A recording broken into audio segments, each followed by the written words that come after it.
Okay, well, I'm going to show you, we're going to work through a specific application that involves systems. It also involves parabolas.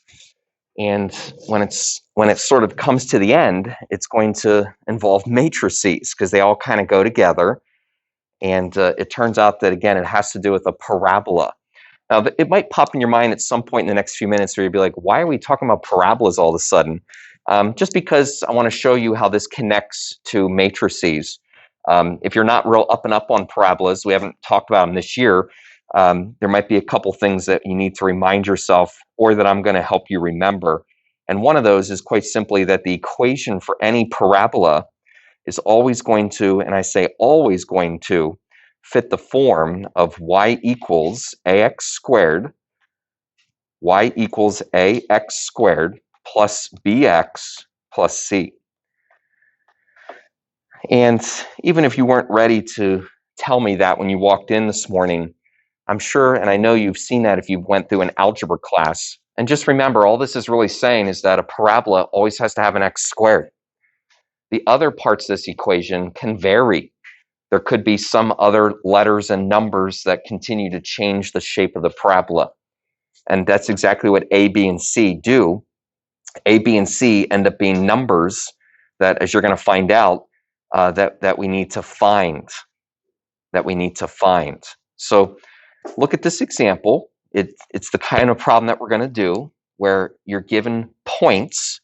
At least it seems like you're given points that are on a parabola. And somehow we want to use these points to come up with the equation.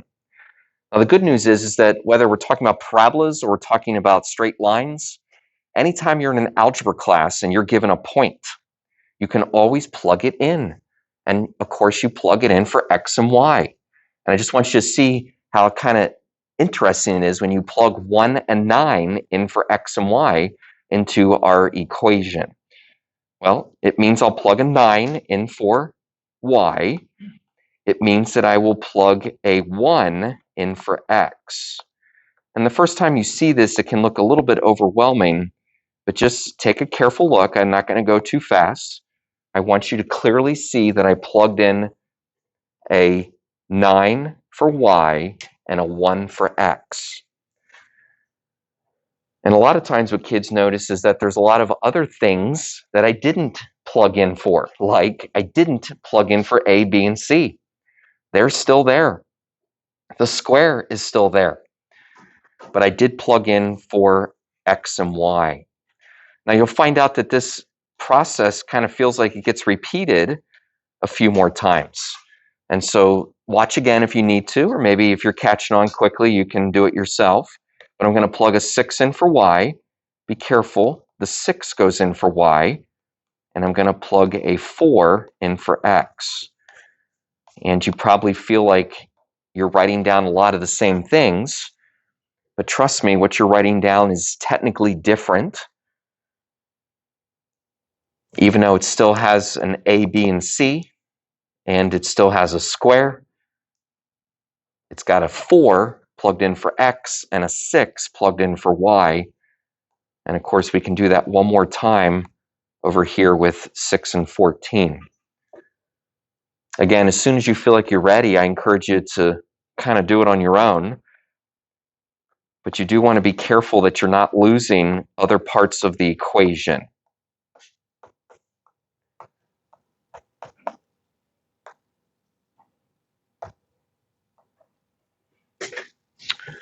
The next thing I want you to realize about each of these red and blue equations is that they can all be cleaned up. They can all be organized. They can be written to be something that just probably all of you will say, that looks a lot better. So this first one, if I do 1 squared, of course, you just get 1 times a, which is a. And if I do 1 times b, well, I just get b. Nothing's going to change with C anyway. And doesn't that just look a little more natural? A plus B plus C equals 9. Now, you're not going to be able to solve that. You're not going to be able to solve that until you go down to the next one and do the same thing. You want to organize it. Now, 4 squared is 16. Yes, we know it's 16, but let's write that as 16a. That's normally how you see that. B times 4 is really 4b. Let's write it as 4b. And again, each one of these equations can have a little cleanup, which makes a huge difference in understanding what's about to happen. Do you see what's about to happen? Do you see what we're really creating here? It's what we're going to be creating for most of this chapter. Of course, it's a system. Okay, these black equations, they represent a system. And of course, we learned yesterday that every system can really be thought of as a matrix. It can actually be thought of as 2 matrices. And that's exactly why we're talking about this today. Now, those brackets that I just put around those matrices, if that's enough for you, like if you look at those brackets and you're like, I'm ready to go to my computer, then go to your computer. However, if it helps you to get the problem right, if it just is a good idea for you, then do what we did yesterday. Recopy the coefficients. So what I'm saying is you kind of need to decide what it is that you need to do to get this problem right. Do you need to recopy them like yesterday? That's fine. It's probably a good idea. Unless you feel like you're ready to go just by looking at the equations.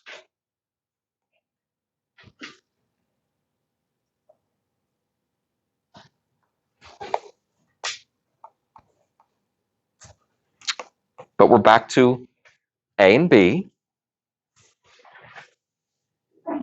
And I hope that you take a few minutes and you put this into the computer. I want you to remember you're going to end up doing something with this today. So don't just wait for me or let your neighbor do it. You want to put these 2 matrices, A and B, into Desmos. As you do it, don't forget that you ultimately need to use that formula. So don't forget A inverse times B. Now, if you've already done it and you're kind of looking at some answers, nice job. But I'll say nicely that you're not done. You're not done just because you got the answers. What is it that we're really trying to do today? And I'm not going to tell you yet, but you can think about it for those of you that are done already.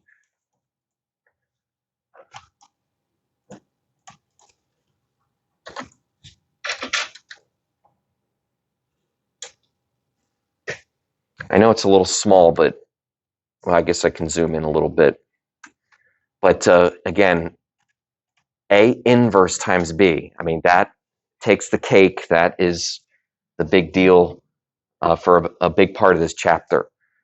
But if you got your 3 answers, 1, -6, and 14, I'll say nicely, you're not done yet. 1, -6, and 14, yes, those are the right numbers, but you're not done. Are there any concerns with what happened here on the computer? Do you guys have anything you need from Desmos? Okay, now, as I've said a few times, yes, x equals 1. Yes, y equals, or check that, A equals 1, my fault. B equals -6, and C equals 14. But, well, it's an equation that we're trying to write today. So I want you to take those 3 numbers and put them where they're supposed to be. I want you to put them into the equation ax squared. Now, since a is the number 1, we can just write x squared minus 6x, because we're going to put -6 in for b, and then 14 goes in for c. And that is truly our equation.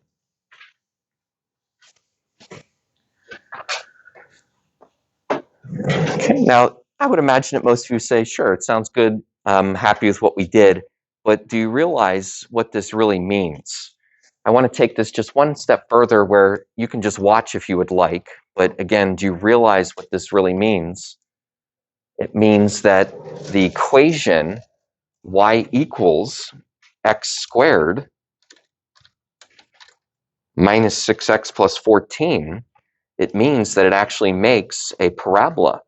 In fact, it actually makes a parabola, if you go one step further, that passes through these points. Now, I discovered last period that it can, I shouldn't have been surprised, but you can type in points into Desmos, and you can basically watch them show up on your parabola. So we've got nice little polka dots here, and we're really just trying to say that everything is as we expected it to be. We have a parabola, and it actually passes through those points. Everybody's happy. Let's try it again, and more, I want you to try this one. This time I'm giving you the picture of the parabola. Okay, I, of course, want you to realize that if I give you a picture of a parabola, that the first thing you need to do is grab some points. Now, it is kind of hard to read this, I know.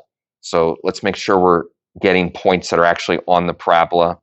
I'm going to kind of direct the class to grab these 3 points.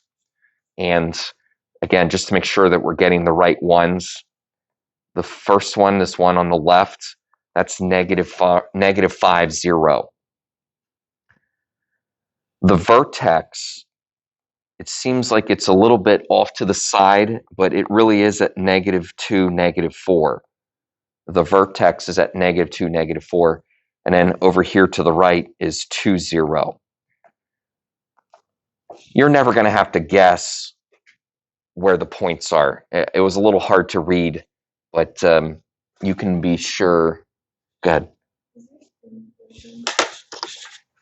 No, I just forgot to switch it, but thank you. That's probably a lot nicer there. You can see the parabola. So again, I picked those 3 points.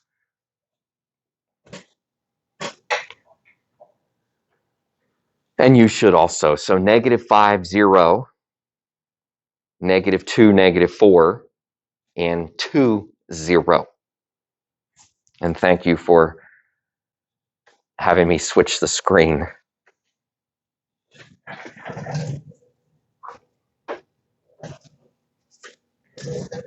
What do you guys think? Do you think you can run this little method? I'd like you to. See if you can carefully plug these numbers in for x and y. See if you can set up some equations. And see if you can even get to that final answer.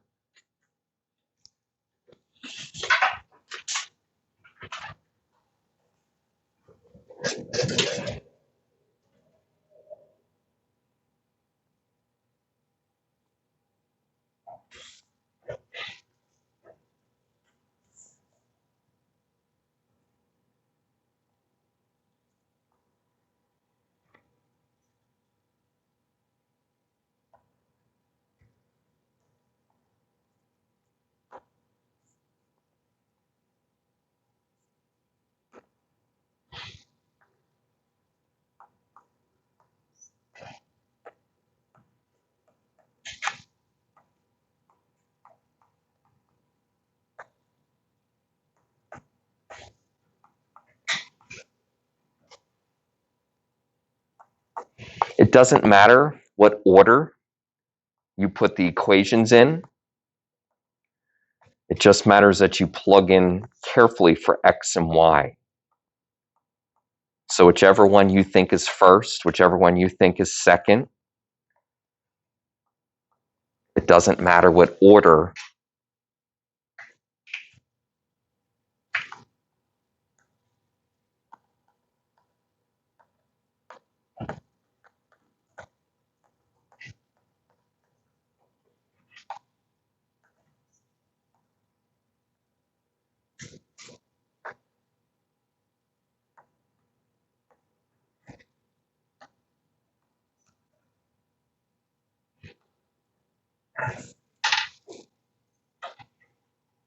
Now, some things that you want to be careful about. You never will get a negative number after you square it.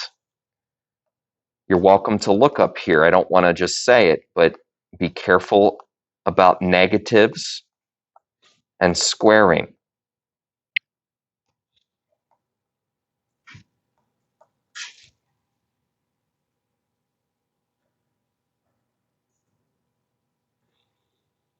Okay, so these black equations, they do kind of become the main simplified version that we are looking for.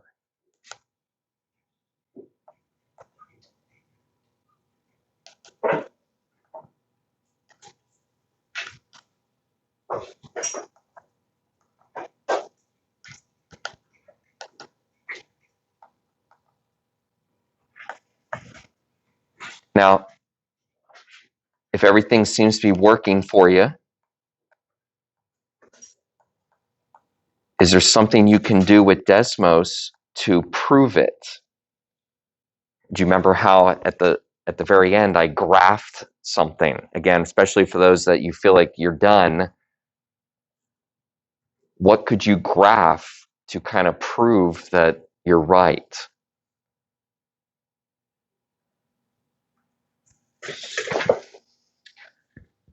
You will end up with some little decimals for this one. It's nice to turn those into fractions. It's just a much better way to present your answer. Are you comfortable turning them into fractions? Just use the little fraction button that's on Desmos. Is there anything I can support you with?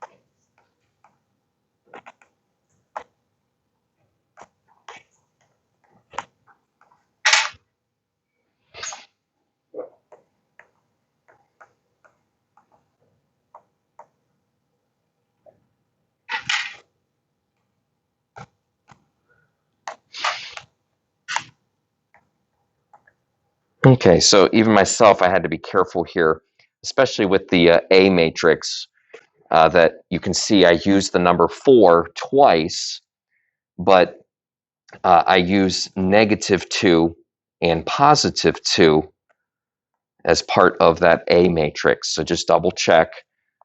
But when you put these numbers into Desmos, you do end up with 0.33. You end up with the number 1 and -3.33, which it would be advisable to change those numbers into fractions. So we get 1/3, we get 1 still, and we get -10/3. Again, you get 1/3, you get 1, and you get -10/3. Okay, and those numbers really should be written as an equation. So your final answer is taking those numbers and actually putting them into the ax squared plus bx plus c to get ourselves a nice equation.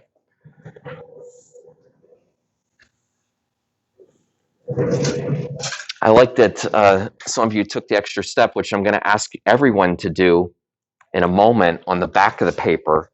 But the extra step is to just realize that this equation that you made actually does pass through those points. It actually does look like a parabola. So we type the equation into good old Desmos. We get a parabola, and it looks like the parabola that was printed on your paper. But if you go one step further, you can actually plot those points, and one by one, those points actually show up where they were supposed to. So again, this is a yes. Everybody's happy. This is what's supposed to be happening.